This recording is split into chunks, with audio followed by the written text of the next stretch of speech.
The air, ladies and gentlemen. What's going on, everybody? Welcome to another edition of the Talking to the Dog Benfica podcast.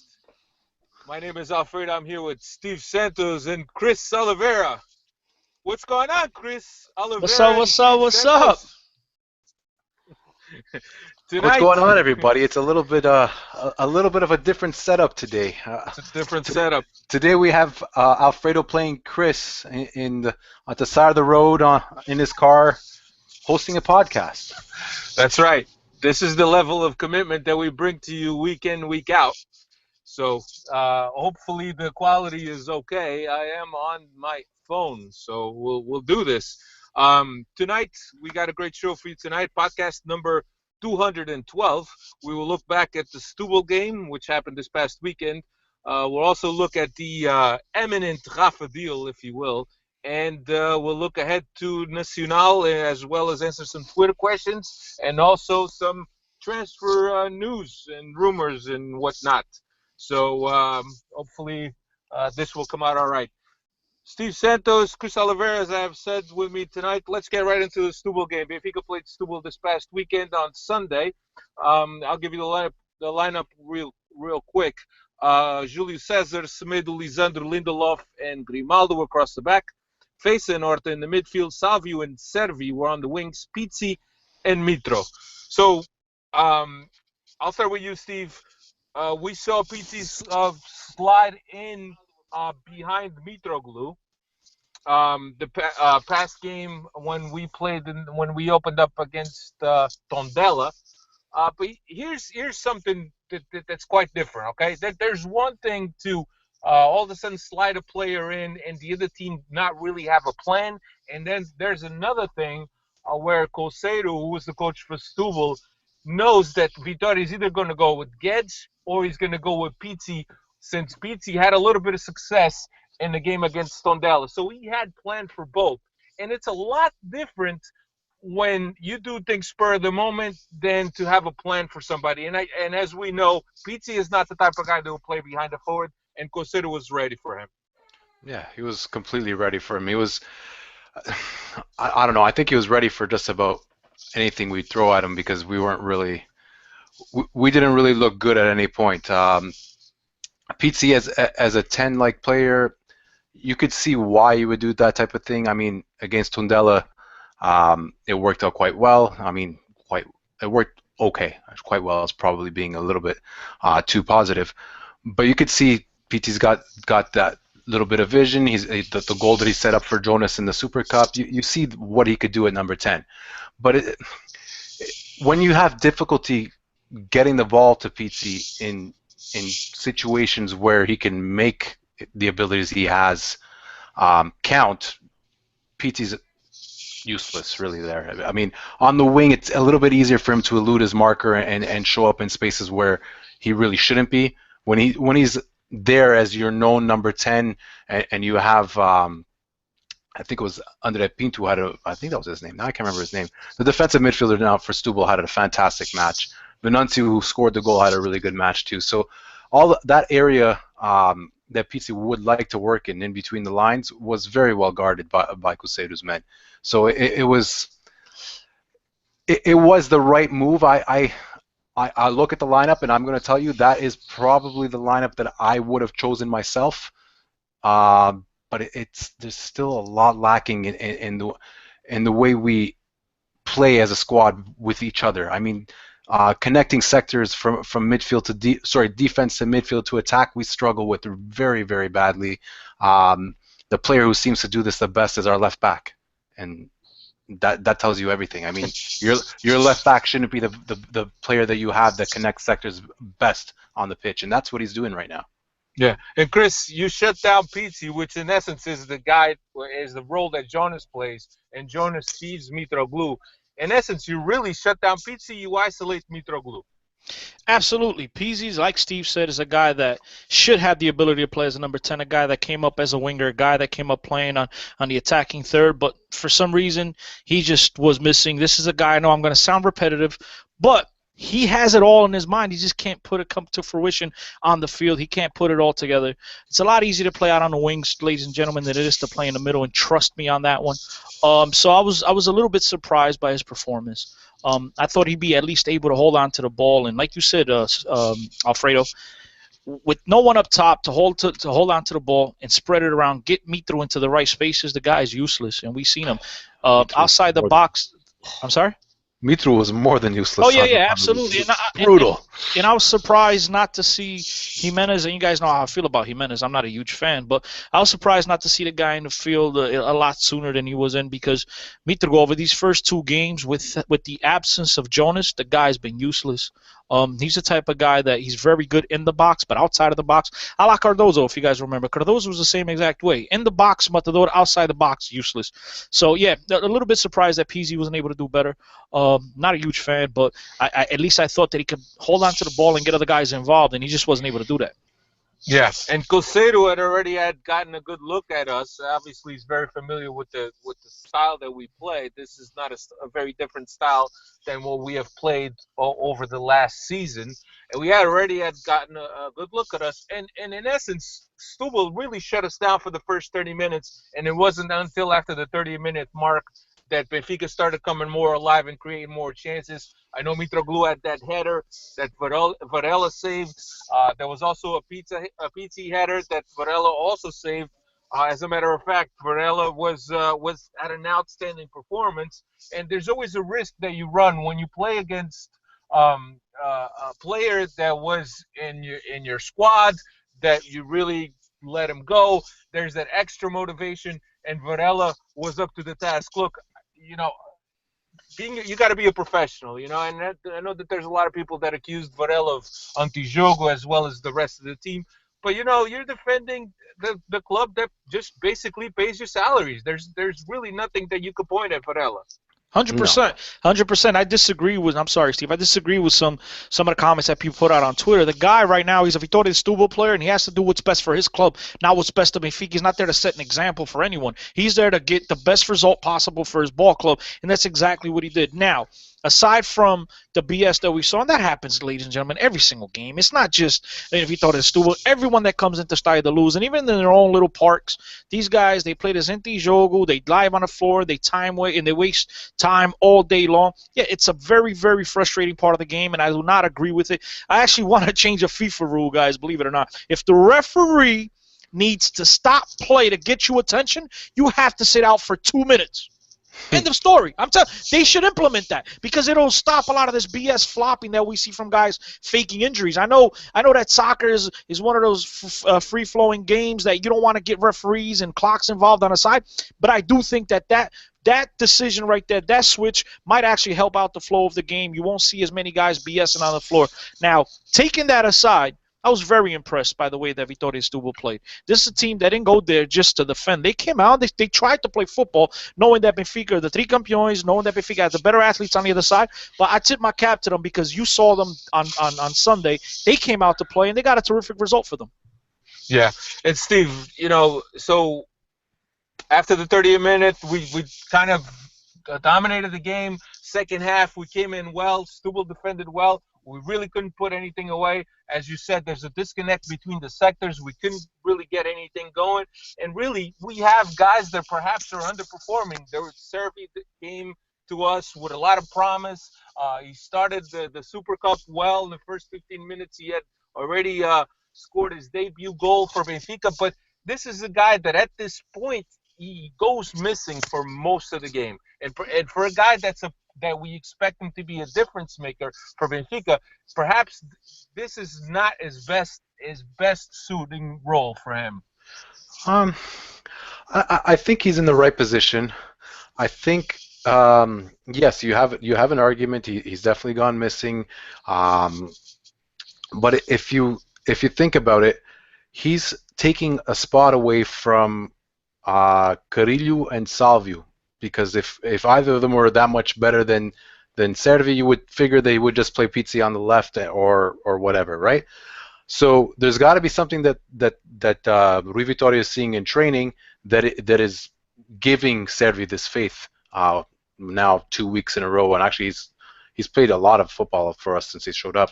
Um, but if you sit back and try to rationalize why he might be struggling, this is a guy who's just came from a completely different type of football, um, playing at a different pace. Tactically, it's so much different. I mean, defenders in Argentina, I do not want to badmouth the game, but they don't really close you down and occupy space and make it difficult for you. They come in flying at you. So if you have good feet, you walk around the guy and you're ready to play to the next guy, and you already caused that mismatch, and the game's opened up for you. In Europe, that's not going to happen as easily. So I could see where his struggles are coming from. I could see where, yeah, he should be the first sub, but he was the first sub, was he not?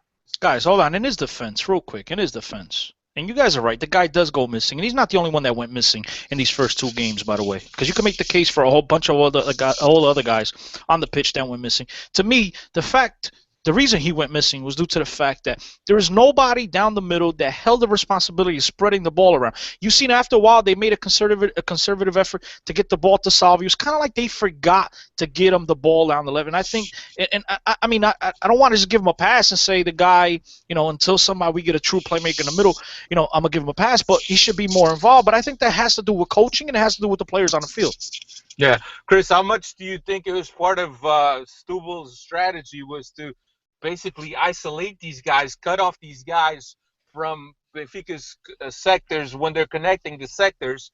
And obviously, we already said Benfica had a hard time connecting the sectors. How much do you think it has to do with that we don't have a guy in the middle that can connect the sectors that could get these guys involved? Guys, if you look back at this is the same exact problem we were having, same SLB Benfica was having last season prior to Renato Sanchez being included into the starting 11.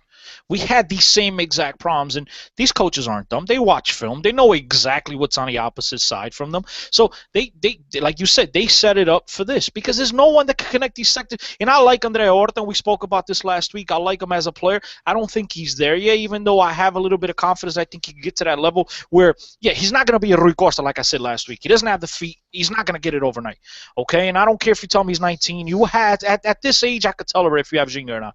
But one thing I think he could get a lot better at is becoming an organizer of the game. Okay, distributing the ball. He doesn't have to do flashy things, but he has to get involved, grab the ball by the horns, get the ball, spread it around, get everyone else involved. And there's no one on the pitch that does that. The one guy that could hold on to the ball up top and play with his back to the goal and get people involved is Jonas. Unfortunately, he's not hurt. I mean, he's not hurt. He's hurt right now. Unfortunately, he's not healthy. Yeah. He's not playing. And Beasley on the outside in the middle, he's not that type of player. He could do it in spurts, but I don't think he could do it throughout a full 90. Andrea Horta is still a very young player, and right now there's that player that's missing on the pitch. And so I'm not surprised that Cruzeiro and everybody else will be preparing the same exact way for Benfica until proven otherwise. Chris, sorry. Last year that connecting sectors was done in a way that is abnormal. You're not going to find a player who could attract midfields towards him and basically run past them and connect sectors that way. Renato's a once in a lifetime type, not once in a lifetime, but you know what I mean. It's a special type of player. That's why he got the feed that he's got. That's why he made a difference in the Euro and everything like that. The thing is that this team has lacked processes to connect sectors since day one. And Renato solved that because he had extraordinary physical qualities and technical qualities. Then you're not going to find that often. So the same question marks that were starting the season last year are still here, but it's not because of player personnel. I'm sorry to tell you. No, but Steve, but I just said the same exact thing. You're calling it a player thing where I don't think I think you could put the best number 8 that distributes the ball into the side, and it wouldn't make that immediate impact because the movements aren't there to open the passing lane so that number 8 can spread the ball. I do think in Portugal it will make a difference. In other leagues, you're probably right, not instantly, but in Portugal, I do think it'll make a difference. And in particular against these teams that are very well organized. The one thing that no one can criticize is Portuguese coaching. We know that these guys, regardless of what level that these guys are coaching at, they're very well prepared tactically, and they can prepare the teams positionally well enough to get a result, the tough result, especially when a team is not prepared. But Steve, the main point here, Steve, and I know where you're going, And I'm right there with you, buddy. And you know I was right beside you last year. But at this point, you and I are going to come out and really speak our mind. You know what's going to happen. The Yeah. fanboys are going to come out because Rui Vitoria does no wrong. I still don't know what style, what his tactics are. I still don't know what his game plan is. I mean, if he could just won a campeonato under him. So I don't want to sit and criticize him because you know what's going to happen. But, yeah, a lot of it falls on coaching. No, I am because I speak the truth. A lot of it falls on coaching. And I do think that a player of Renato's magnitude, I think a player of that caliber would change things. And unfortunately, we don't have him yet. And, Steve, that's a whole other conversation, buddy, that we could get into. And I don't think a lot of people would be happy about it. So is it fair to say that right now that Benfica still doesn't have their processes together and their flow together, that this team depends a lot on individual talent, and when that individual talent is not there, basically we're dead in the water? I wouldn't. Dead in the water is that's a bit harsh, especially when you have the player personnel that you have in a league that we're in. No, we're not dead in the water. We're going to scrape a lot of victories where we're not looking that effective, but we're going to win.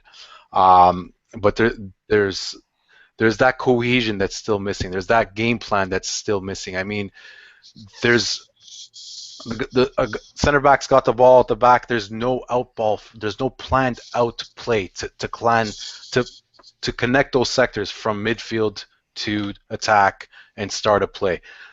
Even last year, there was a time where, okay, I didn't like it, but there was a very obvious plan of an early switch to get Gaetan 1v1 with a fullback. That was very, very common, but even that is not happening right now. So there's nothing that we're doing on a very consistent basis that you could say, oh, you know what, that is something that they're working on in the training ground. That's something that they're going to improve on and get better at. There hasn't been that yet. There's been a good 15-20 minutes of football where we just ran over a Braga team that were set up in the wrong way and just sitting back a little bit too much. But as soon as they readjusted, we had a lot of problems with them. So when teams are going to play tight and they're going to press us and they're not going to leave much room for us to pass the ball around in, we're going to struggle until we start getting these processes down where we can move the ball around the pitch and move the opponent around the pitch, even more importantly, and find the spaces that we need to, because it's not there yet. It's very simple. The guys that are listening to this pod right now, just go back to the beginning of last season, and it's the same exact criticism that Steve and I have had all along. The difference was that last season, Benfica had the likes of Renato Sanchez and Nico Gaetan, a guy that could make a tremendous difference in the Portuguese league. And go back to the end of the season when we came here on the podcast, and I repeatedly said week in, week out that Rui Vitoria is throwing out horses when everybody else coming out with a bunch of burros, and of course horses are always going to be burros in races, okay? But now, when you don't have the Renato Sanchez and you don't have the Nico Gaetans, that can make a tremendous difference just individually on their own. They could carry teams, in particular against these smaller teams in Portugal, because we lost to Porto, we lost to Sporting pretty handily last year. Yes, we squeaked away the 1-0 victory at Alvalade, but it wasn't an impressive, wow, this team is a well-oiled machine, and that's why we heard the criticism, which is dumb, because at the end of the year, Benfica finished with 88 points and Lagarto's 86, but all year long they kept saying the better team did not win the Campeonato, and it stems from that. It stems from the fact that Benfica, as to me, Steve, there's no identity yet. I don't know what Rui Vitoria's identity is. Do you? Because I can't tell. Tactically, no. I'll have to give him a lot of credit for the mental strength that he instilled in last year's squad, the calming effect that he definitely has. But tactically, the tactics are still not there. You don't see a game that you know is Rui Vitoria's game plan, and that's exactly what he's trying to do. It's just things always kind of fall like you've been saying on individual performances. The well-oiled machine is not there, just like you said. I'm basically repeating what you said. But. So yeah, I did it last week.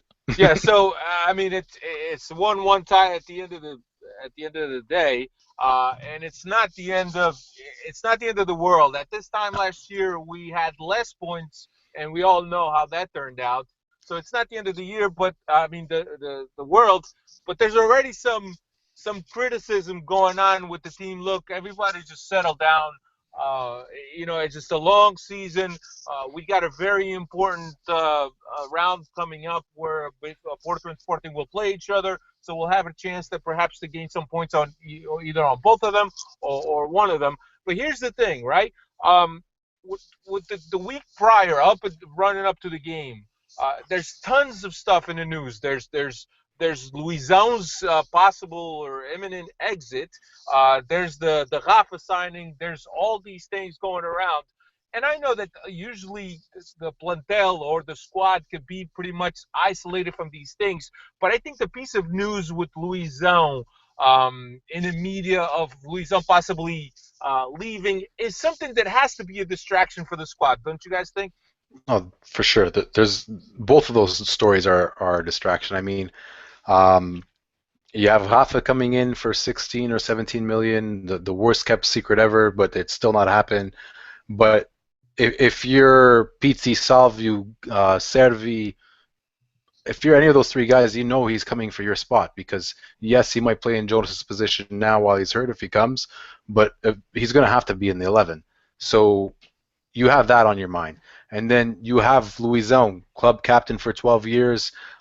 You could say what you want about what he offers you on the pitch, but there's got to be a certain leadership role that only he could fill right now, and knowing that you may lose that in the locker room has got to be something that's in the back of your mind as well. You got to take that into account. But in the same token that I've seen a lot of people using refs as an excuse, you can't use at our level, you can't use any of these little things as excuses not to get a result against anybody, really. I mean, it's not a 100-point league where we're going to get 100 points, or if that's even mathematically possible. I'm not sure. I didn't look that up.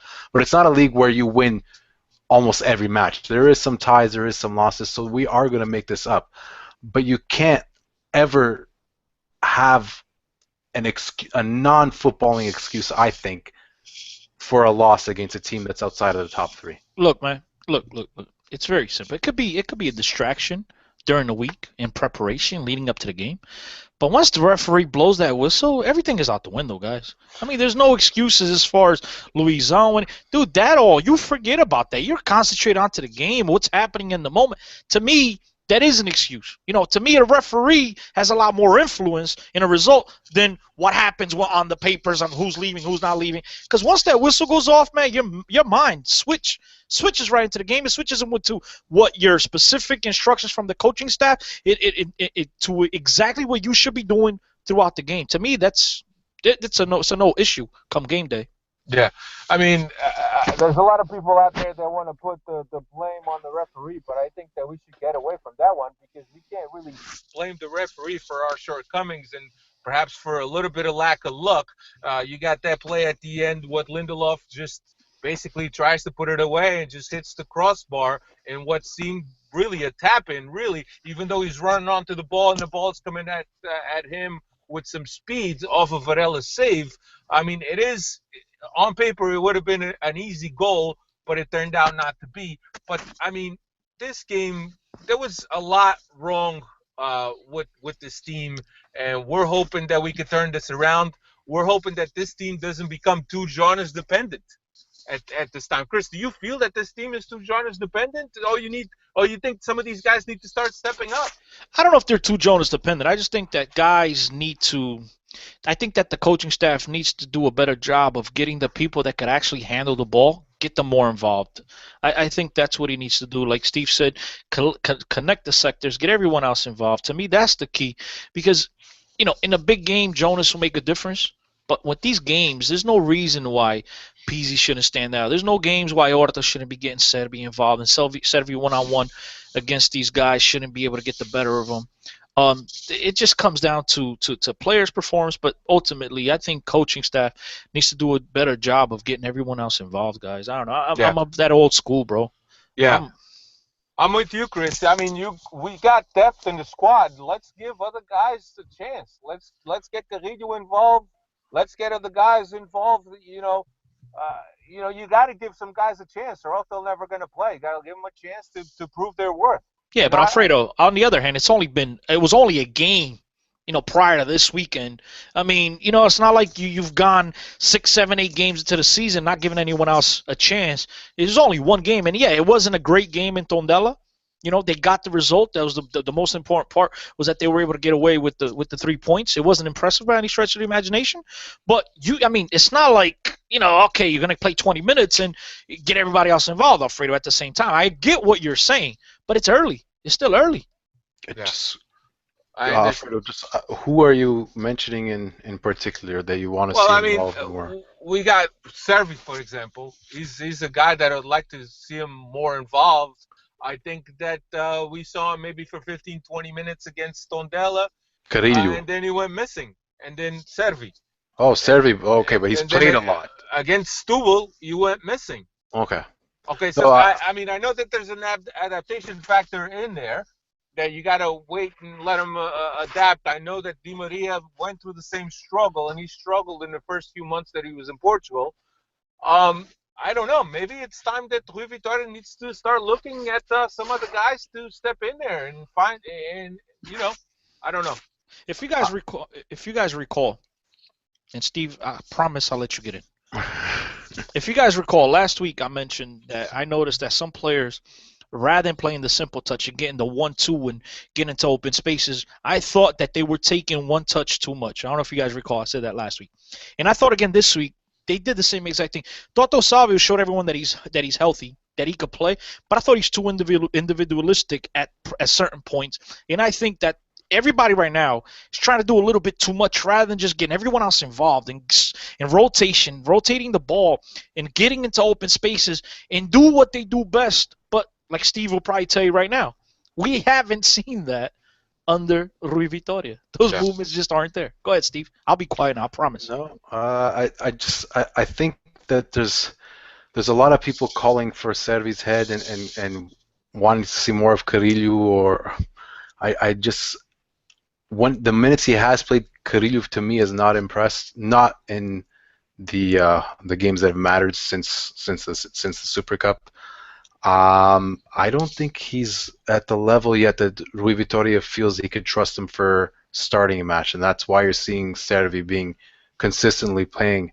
Brand new to the league, where you have Carrillo, who is obviously knows the league and knows how to play in it and has been in Europe for a few years. I think that year off has done a lot more damage than you guys think it has. So let's keep an eye on that. Yeah, that was something that we had talked about, was that whether or not we thought that Carrillo was going to be ready to go, or if he was going to let that whole 10 months affect him somehow. I mean, it is something that for a competitive professional player, 10 months without playing, especially when you're 100% healthy, that has to take some kind of a toll on you. So it might be a little bit before Carrillo goes. But I don't know. I know that it's early, Cristiano, and I get all of that. But perhaps we need to start giving more chances to other guys. Alfredo, also don't forget that Benfica went through a little recruitment process with Servi. And, this is a guy that Vitoria wanted, and maybe, just maybe, he was promised a starting role when he arrived, as long as he was healthy and if all things being even and equal, he was going to give him the nod. And so maybe there's a little bit to that, but I'm not ready to give up on the kid yet. Yeah. I do think that Carrillo should get a little bit more playing time. I do like him. I like him, I guess, a little bit better than you guys do. But I do like him, and I think he has a lot to offer. It's still early, and at the same time, I understand Rui Vitoria's option this week and giving Toto Salvio a start. Yeah. Maybe it's a chance to showcase him, and maybe it's a chance to even get his confidence up. But he definitely showed that he's healthy and he could play. It's just whether he's at that level that we're accustomed to seeing him or not. Yeah.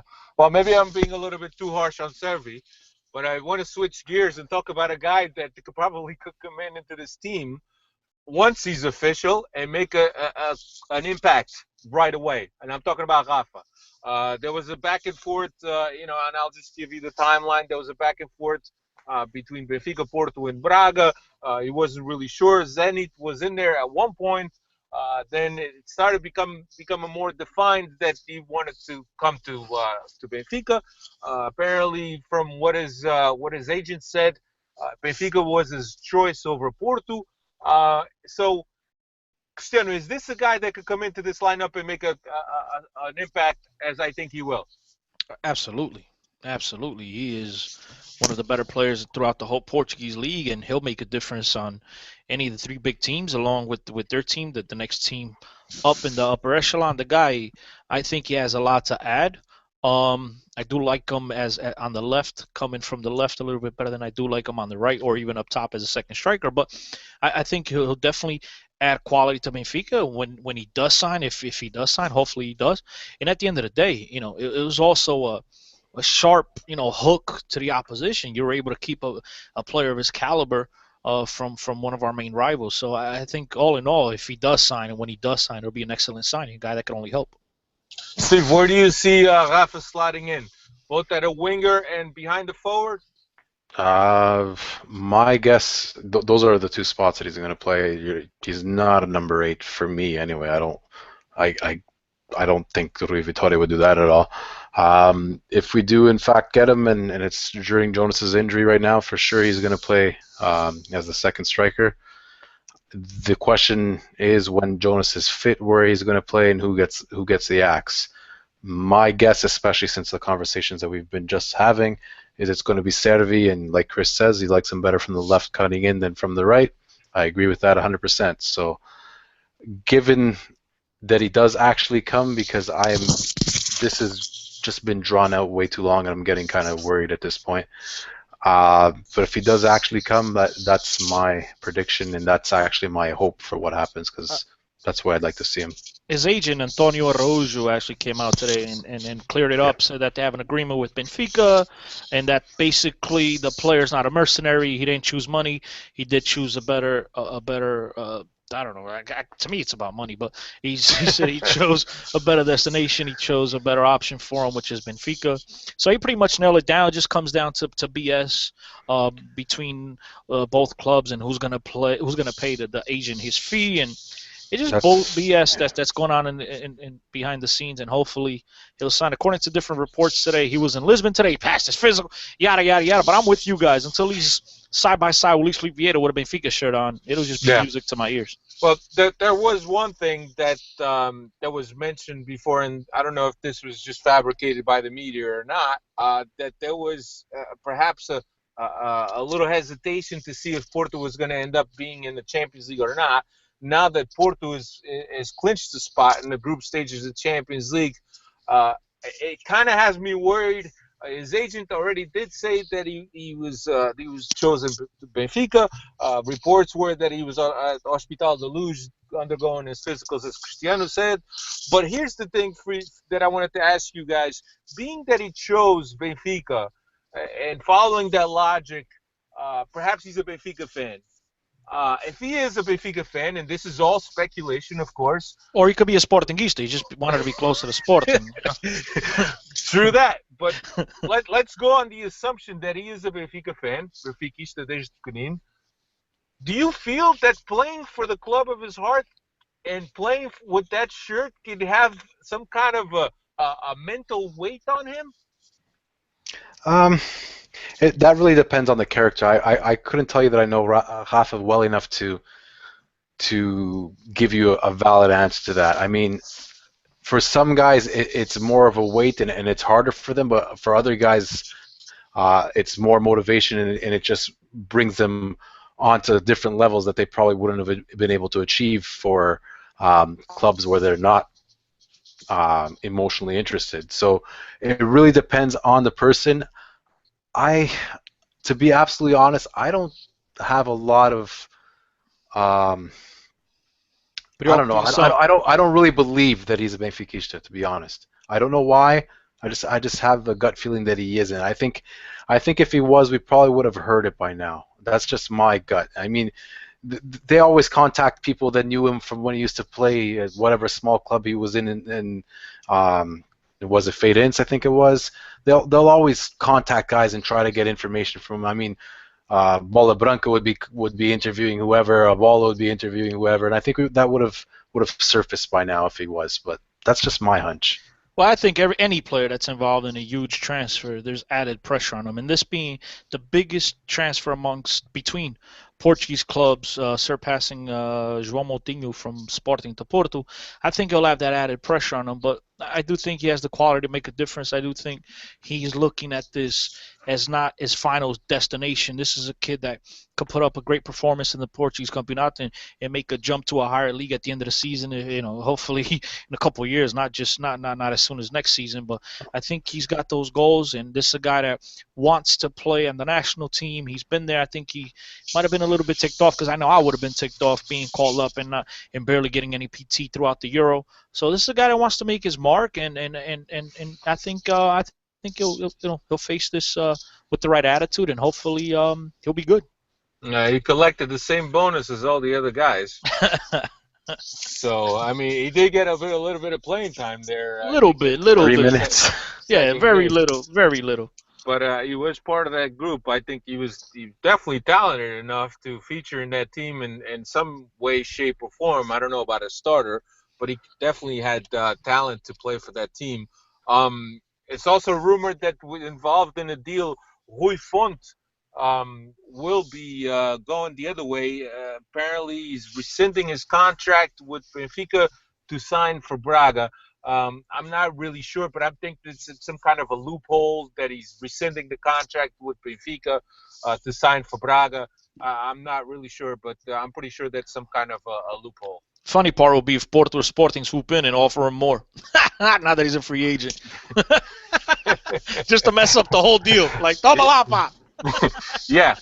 Also, on this way out, Talisca confirmed that Benfica's on loan, no? Yeah. Option, 2-year loan. 2-year loan. Two? Yeah. Okay. 2-year loan, $1 million per year, according to reports, Steve. And you might have gotten other reports than I did. We both can neither confirm nor deny.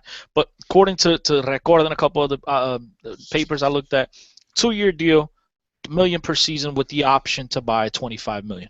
And if he leaves before that 2 years are up for another team that matches, anyone that comes up with $25 million is allowed to leave. Benfica will have to give back the $2 million to Besiktas.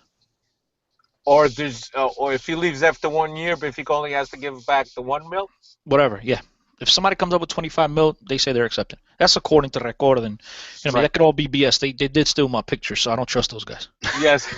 So on his way to Turkey at the airport, he was interviewed. He said it wasn't what he wanted, but if that's what Benfica wished, then that's what it is. And then he gets received like a hero over there in Turkey. Steve. Yep.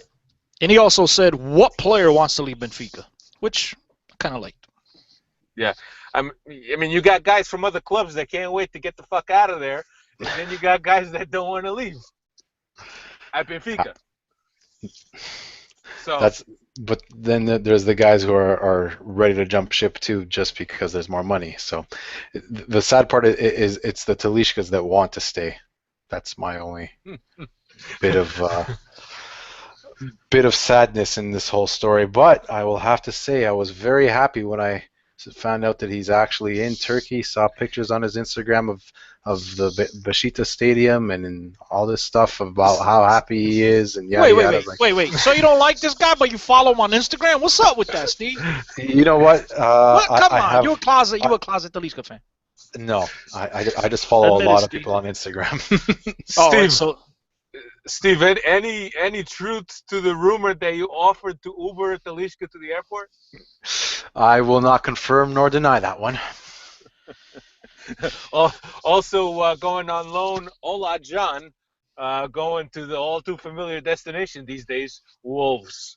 Yeah, but did you guys see something, like, to me, that made absolutely no sense with that whole deal? No. What's that? He extended his contract for 1 more year prior to leaving until 2019. Well, come on, man. I'm going to tell you why. In case he blows it up? No, because he's still connected to Doyen. Benfica is going to owe Doyen a lot of money if they don't sell Talisca for the right price. No, we're talking about Ola Can. I'm sorry, Ola Can. That's right. Ola Can. So the Doyen is involved, and when Doyen is involved, Benfica needs to keep extending that contract until they find a buyer. Then so they can pay Doyen the money that they owe that Doyen put out for Olajan. Sorry. Well, Benfica did the same thing with Ruben Amorim, another guy. Prior to loaning him to Qatar last year, they extended him until I believe 2018, and now they're having a hard time finding a place to send him out on loan to. Send him to Braga. I don't Been know. there before. He's I been could there find- before. Yeah, I could find the spot for all these guys real quick. I don't understand why they don't. Your boy Carcella looks to be destined to Club Rouge in Belgium. Looks to be I'll there's some drive. interest there. I'll drive his ass over there myself, and I'll pay for the gas. Yeah.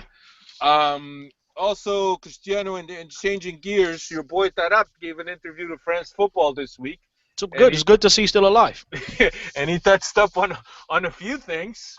Also spread some news, I guess, aside of the events that took place. He did admit that it was his fault that he came 8 kilograms overweight to camp. 8 kilograms. What is that in pounds? 16, 17 pounds. It's Close like enough to 20. it's like double. And when you say What? kilograms, 2.2. it sounds so fantastic. Kilograms. So just say kilos, bro. Kilograms sounds like minor. At least to me it does. I don't understand none of that kilo crap. Well, quilos em português. I love when I weigh myself and it's in kilos. Love it. Because it's half your weight. I'm doing Yeah. good. And then he says that also that he was apparently brought on during the JJ regime, and then once JJ left, Rui Vitoria apparently didn't want him because he wasn't his choice. He says that there was an argument between Luis Filipe and Rui Vitoria where Luis Filipe said, "This is one of the highest paid players on the team. You should let him play." And Rui Vitoria turned around. Of course, this is all Taraabts' account. I'm not saying that this happened, but Rui Vitoria turned around. It's either him or me. Well, he did mention that Rui Vitoria did tell him he's one of the 3 best players on the team. Which Remember there's no doubt. Remember, he did say that. He's But- technically one of the 3 best players on the team easily. There's no argument But there. if you guys think about this for 1 second, right? If these accounts, if Taraabts' comments are true, it leads me to the next question, which is, did Rui Vitoria lie to me last year? Because he said, "Yo, vou jogar, o gajo vai jogar." I had plans for him to play. He So did. he lied to me. He lied to played. me. He played. He played in New 40 Jersey. Played in 45 New minutes. Jersey. 45 Yeah. minutes. And he also, when he was questioned about his trips to the club late at night, he said, "I'm single. I could do whatever I want." Hey. But he's also admitted that. Stutter, I know that you posted some stuff on Twitter about the whole interview. What's your whole take on this whole thing? Man, I don't know. It's tough. Obviously, from years past, and I saw the one terrific year he had at AC Milan. I thought this is a guy that could come to Portugal, could turn his career around. He had some unfortunate run-ins with Harry Redknapp and a couple other guys in England, which everyone's very well publicized. But I thought that there was a chance for him at Benfica. I thought, according to reports that Rui Costa vouched for this guy, I thought he'd take him under his wing. They'd absolutely give him every opportunity to straighten out his career. And it's sad to see a player of this magnitude, a player with this caliber and this talent, just give it away, just throw it all away because he's stubborn, because he doesn't want to be a true professional on and off the field, which is irritating. But as far as a guy with the ball in his feet, I mean, I'll go to my grave saying that Del Taraabts is one of the more talented cats out there because he could absolutely thrill people with the ball at his feet. Yeah. So we'll see what happens. He also said that his dream would be to play for Olympique Marseille, which is did he have some kind of connection in the past? Was that where he was brought up? Yeah. No. I think he grew up in Marseille. I don't know if he came from their academy or anything like that. No, he didn't come from their academy. He was raised in Marseille, apparently. Yeah. Yeah. Right. So we'll see. I mean, sad to see what's going on, guys, and I mean, it boggles my mind that Benfica would make such a signing, a guy that is, like he very well said it himself, he's the 3rd highest earner on the squad. Benfica will make and invest so much money into a player that was very controversial prior to coming to Benfica. I don't think any of his problems, any of his professional struggles just creeped up on anyone at Benfica. I think they were very well publicized. Yep. And so I was very surprised that they would go out, make such a signing, and then just totally discard him. And and the one part that aggravates me, and this is not being a Taraabts fan. This is just me being me, Cristiano Oliveira, because I think it would absolutely infuriate the crap out of me, which is I don't understand how teams just throw players to the wayside, and he was one of 8 practicing on the side by themselves. I mean, I think the club itself has a responsibility to try to do what's best for the athlete, and I understand some of these guys don't want it, but you still have a responsibility. You signed these guys. I mean, and you heard this in years, like Carrillo was Sporting, and you hear with Porto in years previous, and you just let these guys practice on it. I think, to me, that's irresponsible. I mean, that's irresponsible for the club. I don't know about that. I don't know if irresponsible is the right term to use. I think that's responsible. I think it's responsible. You got a nucleus, you got a group. Yes. Guys, there's harmony in a group. No one's saying to integrate them to the team. No one said to put them in them. But hold on. It's very irresponsible to me because to me, anyone that works for any club, right? Benfica, Real Madrid, you name it. Anyone that works for that club should think about what's best for the club. And what's best for the club is, in a way, to try to get this guy's career turned around. And I'm not saying to play him on the A team and let this guy come in and destruct everything that's going on. But the best thing right now for Benfica is to get this guy, apparently, get him as far away from the club as possible. And by putting him on the side and let him practice by himself where no one even knows that this guy is still playing soccer, that's irresponsible to the club. Nobody wants him, Chris. Nobody wants him. Well, but how are you going to get up from under this contract if you're just throwing him up on the side by himself? Like, the club has a responsibility, right? But if there's inquiries about what Taraabts is doing, the club can provide proof that he's been working out and he's fit. Oh, he's working on his own. So wait, the guy can't even play on your B team? Nah. Why not? He must be a real team player. He was offered the opportunity to play for the B team, and apparently, after a couple outings, he didn't want to play for the B team anymore. All I know is that if it was me playing, I'd be absolutely furious, bro. I'd be throwing crap around. I mean, that's just me. I'd be absolutely furious. That's why you're not bigger than Benfica, and that's why Taraabts is one of 8 that's partying on the side. But why? It's the wrong mentality, Steve. No, it's not the wrong mentality. Because like Alfredo said, you have a nucleus of 25, 26 guys that you want them to be as united as possible. If you have 8 guys that you know and they know have no plans of being in this team, Steve, they're only going to cause trouble within. It's just a human. It's a poison. It's a poison. At times, I wonder if I speak Chinese here on the podcast. Maybe Emma might be the only one that understands me. That or we don't understand what you're saying. Because you guys don't comprehend what I say at times. I never once said to integrate this guy into the team, make him a part of the A team. All I'm saying is that the club, Rui Vitoria, should be giving these guys some type of guy. I don't care what it is, Steve. Tell them to do laps and watch them. Do something. No, he's not. That's what those 8 guys are doing. No, he's not. Bro, they said they practice. They say they come in once the 18 practices, everybody leaves, and they come on the field. Ain't nobody over watching what they're doing, Steve. Yes, there's somebody. I doubt that there's nobody there, dude. Okay. It ain't Rui Vitoria. What's the point? It's not uncommon to see that. It's not uncommon to see that, man. Okay. Chris, think about it. If you have 8 guys that you don't count on, if you're not going to watch them train, why even bother telling them to show up? Stay home. Yeah. There's members of the staff, I'm sure, Preparador Físico, he's there, and he's the one that works them out. I'm pretty sure that's what's going on. I don't know. How'd that work out for Carrillo? Anyway. It got him at Benfica. Carrillo was by himself. Oh, got him at by himself. I'm pretty sure. He wasn't even given a chance at the B team. Well, apparently neither's Taraabts. Taraabts was given.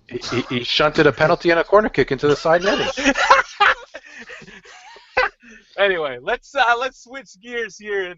Chris is getting mad. And turn we better. I just don't want to blow up your spot, but I'm not getting mad. You're all excited last year. Now you're throwing me under the bus. I was excited because I wanted to see what he could do. But you're excited, but now you're throwing me under the bus. Steve, from day one, I said this is a risk Benfica does not have to take. And I didn't say it was a risk as well? Yeah, you did. Okay, Steve, so I should have never brought back that video from back in Toronto because that was dead and buried. And Chris I forgot watched about it. it. Chris watched it. Goes, oh, there's Kral. Yo, one of the few videos I watch, Alfredo. I had to pick that one. So anyway, let's turn our attention now to the Nacional game. Benfica will travel to the Madeira Islands to the Chopana to play Nacional this Saturday, 8:30 local. Nacional has lost the only game that they've played so far this year. The first game of the season was postponed because of the fires that were going on at the Madeira Island. They lost last week against Tarouca 2-0. They are coached by Manuel Machado. Having their rank Cesar, who's a Benfica center back. He's connected to Benfica. Last year, he spent the year on loan in Brazil, and now he's back at the Madeira Island trying to make a name for himself and for Benfica, if you will. Last 5 at the Chopana, 4 wins, 1 tie for the Benfica. Last 10 on head-to-head on all competitions, 9 wins, 1 tie. 9 wins for Benfica, 1 tie, obviously, between the two teams. Steve, Manuel Machado, much like Coseiro, intelligent coach. What are you expecting from this game? Uh, in Madeira, it's going to be a slightly different game. Honestly, I don't know if Manuel Machado gets excited or what it is, but he always starts games very tight, but then eventually, I don't know if his team starts to lose focus or whatnot, but there's always spaces. I mean, it seems like you never get a disciplined full 90 from any Manuel Machado side. So let's keep an eye on this. It's going to be a tight match, smaller pitch, the same against all the other teams. They'll make it difficult for us to play. If there's an early goal by Benfica, that whole strategy goes out the window, and like I said, you'll see a more open game and a more open Nacional. I think that's the big key right now is knowing the performance that we just came off of. If we struggle to score and to create chances again, it's going to cause a lot of nerves in our side, a lot of nerves in the fans, and you know what? It is early days, but it's just what's going to happen. Fans are fickle. We're going to watch the match and we're going to be like, why aren't we creating chances? Why are we shooting from only outside the 18-yard box? Why can't we connect play? Yada, yada. And that's only going to serve as fuel for Nacional, and they're going to grow in confidence. If we come out and we play good football from the beginning and we create chances and we're on the front foot, I think Nacional will eventually break. I don't know, like I said, I don't know what it is about Manuel Machado's teams, but they never really impressed me. So we'll have to keep an eye on that. Yeah, Cristiano, being that Mitroglou is a slow starter, as he's shown us, as he was last year, do you think Jimenez makes a good case to be a starter for this game? vai ser bué difícil, meu, jogar lá, porque os gajos sabem que o Benfica hoje em dia tenta forçar tudo pelo meio acima, and they really can't get anything else involved. But for a second, I thought you were reading that off of something. And they force everything down the middle, and I think right now Mitro is not that type of player. When Benfica is struggling without the playmakers on the field, he's a guy that's not going to be able to create on his own. I think I can't believe I'm saying this, but I think it's about time you give Jimenez a little bit of an opportunity here in Nacional, because at least one thing, the guy will get involved, he'll hustle, the guy plays with his heart in his sleeve, and you gotta appreciate him for that. But I don't think he can do anything else well. But even though I gotta give him credit, I like this PK, very calm, cool, and collected. I like that. Very nice PK on his part. But I think right now I'd absolutely give him a chance, because we haven't seen anything from Mitroglou. Absolutely nothing. You would play him in place of Mitroglou, or next to Mitroglou? I'd play Jimenez in place of Mitroglou. I'd play Carrillo. Agree. That's amazing. I play Carrillo on the left. I play Pizzi on the right. And believe it or not, Believe it or not, Servi through the middle. I would try Servi down the middle. I'd give him a little bit of a try. I would not be surprised. I know we had this conversation via text message. You guys are like, yeah, what history do you have? What evidence do you have that he's ever even played there? But a player with that type of ability, a guy coming from Argentina, I would not be surprised if he's played that position at some point in his career. And I think he could absolutely hold on to the ball, unlike Pizzi or anybody else that we saw this past week. And nobody could hold on to the ball and at least play with their back to the goal. And I think little Servi could do that. He's got Gene in him, and I think he could get people involved and if one-on-one opportunities, he could absolutely beat guys where we don't see that from Pizzi. Yeah, I know that we've spoken about via text about that. Personally, I don't know a lot about Servi. I don't know if he's played that position before. He is a guy that takes good care of the ball. He doesn't lose it as easy as we think he does. So, yeah, I mean, I think that's a good shout, Christian. That's what I do. That's why I got to listen to the Benfica podcast. No, I like the idea. You'd have to. I see all the attributes as to why you think he'd do well there. It would just be something that we'd have to see tried. My 11, the back four is a given. The midfield two at the moment right now, I think is still a given. Andre Horta had probably one of his less convincing displays, I'd say, at the Luge. I found that he didn't play that well. I wouldn't be too surprised if we see Danilo come in this soon, but I don't know. I still think Horta will get one more shot. No, they won't do that. No, I think it'll be a huge blow to his confidence. Too early? It's too early. Yeah. A floor. Sorry, I'll say Danilo comes with a big reputation too, so you got to remember that part as well. We'll have to keep an eye on that. It's not necessary. I'm not saying Horta has to come off the pitch and we got to start Danilo, but I would not be surprised if that does happen. My only real change from last week's lineup, honestly, is the starting lineup is Mitroglou for Jimenez. I think we're in too much of a slump to be carrying a guy who well, the slump is too far, but we're not at a point where we could carry a guy that walks around the pitch that doesn't really help you hold the ball up and let the team come closer to you. He's just offering you way too little right now to have him out there. I would rather see Jimenez, who like you say, will stir things up just because he'll keep moving, he'll keep closing down the defenders. I think that's where we have to go. What I don't think the right way of doing things is going to a Jimenez and Mitroglou partnership, because that whole thing about connecting sectors goes out the window if you do that. Mitroglou is good when he's getting service, and right now there's no one supplying any service. Yep. I agree with you. Cristiano, you want to monitor some Twitter questions? You want to do some Twitter questions? Não há muita coisa hoje, que os gajos estão todos a dormir. Sabes como é que é? O Benfica empata e eles aparecem. É só quando eles ganham. But basically we have Kyle Chaves. Don't really understand this question, but basically very simple. Horta or Rafa. I mean, very different position. Yeah. Mr. Kailinho. But if I had to pick one, I mean, obviously I'd pick Rafa, but just not to play the 8. No, Rafa's not an 8.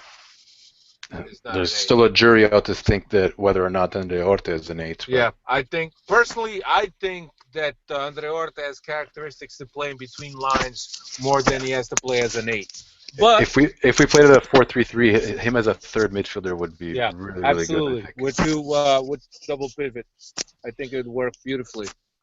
Next question, we have a question from a Sporting Lisbon fan. Scratch that. I'm not even. I just wanted to know that I saw his question and I'm ignoring it. So, Mr. Sporting Lisbon fan, vai dar uma volta. My golf adventures, bro. You got to change this name, by the way. I don't know who you are. Too long, bro. Too long. Forget the long, but like I need to know who you are. Who the hell's my golf adventures? Like, you show up to me in the middle of the street. I don't know who you are. There's no identity to you, bro. Change this. I'm my golf adventures. Yeah, like, come on, vai dar uma volta. Vai vender golf sticks. Do you think Football Club do Porto in Champions now makes it a tougher year for them playing games midweek? Does SLB bench give them advantage? That's Yeah. I very think valid shout. that's a good I'd have to shout, agree man. with that. My only worry is that whole Porto Champions League thing means Rafa will go there instead of us. No, That's my main concern. I mean, you have to, as one of the big three teams in Portugal, you have to aspire to play in the European competitions, and you have to build your squad to do so. So Porto has to have that in mind already. So they got to be prepared for that. We have the better squad as of right now, regardless, or in terms of depth. So it's too early that's what though, I Steve. think. Yeah. Yep. Too early because now the 14 million guarantees them at least some type of financial relief. Maybe, just maybe, now this doesn't force them to sell Brahimi. And even if they go out and invest the 14 million, we've seen what Portuguese teams could do with 14 million. They could buy 3 or 4 Th- players for 3 or 4 This is million and really restock. this is not a Porto But podcast, but but Brahimi is supposedly on the way out, and Yeah, they're yeah, yeah. going You to get. believe Arsenal is going to give 45, dude? Come on. No, I Right. don't. I don't. I don't. But just that supposedly Nuno Espírito Santo doesn't count on him, is what I've been reading.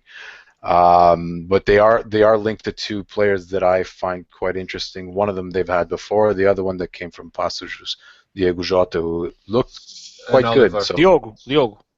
sorry, yeah, you're right. I Yeah, think the Champions League guarantees them that. Anyway, any other yeah. questions? It guarantees him Torres for sure. I don't know about Diogo Jota. Um, our boy João Gomes, como é que é, pá? Tudo bem? Hey guys, hope you're doing well. Terrific, buddy. In the aftermath of the last game, what message should Luis Felipe or Rui Vitoria send to the locker room? I don't think they needed to send a message yet.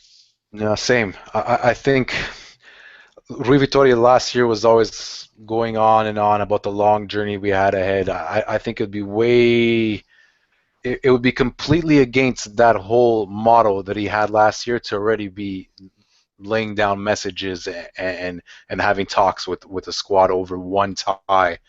It's just way too soon. That's my gut. The message is simple. Balai score more goals than the other team. Uh, our good friend Palhaçada Fernandez Neil, he has a question, and then I have a response actually from a good friend of ours, also Sérgio Jafurst. So here's the following: if you Chris, Alfredo, or Steve were president of Sport Lisboa Benfica, what would you do differently or better than Luis Felipe Vieira? And Sérgio Jafurst went out and he basically answered it for all of us. He said Chris would disband the modalidades. Steve would have hired Pep back in 05. And Alfredo would have lowered the online laws of shipping costs to North America from 45 euros by now because he's smart. That's it. That's exactly what I would have done. The Pep thing is right up my alley, that's for sure. No, he's right on. He's right on. I don't know, man. I knows. kind of like what's her name, Thelma, man. She's not hot, but she's not busted. She's You'd you keep know, her around. She's not busted. yeah, she got a little twinkle in her eye. You know what I'm saying? Like, yeah, I might keep that sport around judo. The Alca Patins and all them other guys, they could go, bacalhau, but she could stick around. Chris, no futsal? No futsal? No, because any guy that got better footwork than me should not be around me at all times. Like Ricardinho is gonna come in and like show off in front of me. Then what do I say? Like, I can't have that. Can't have that. Last one, Sergio Cabasso. Does Pizzi start up front again? I think we answered that. Yeah, I don't know. I think that he goes with something different up front. I think that Pizzi will be back to the right.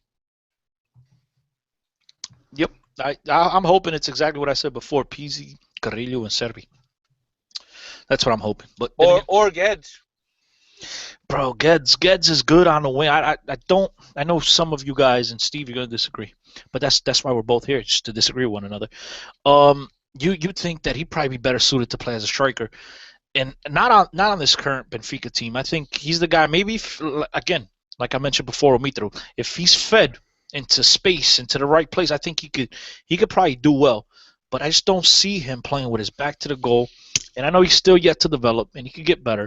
But I just don't see that footwork there yet. I actually think he'd probably be a lot better off on the wings because he could use his physicality, he could use his speed, and I think that's better suited for him.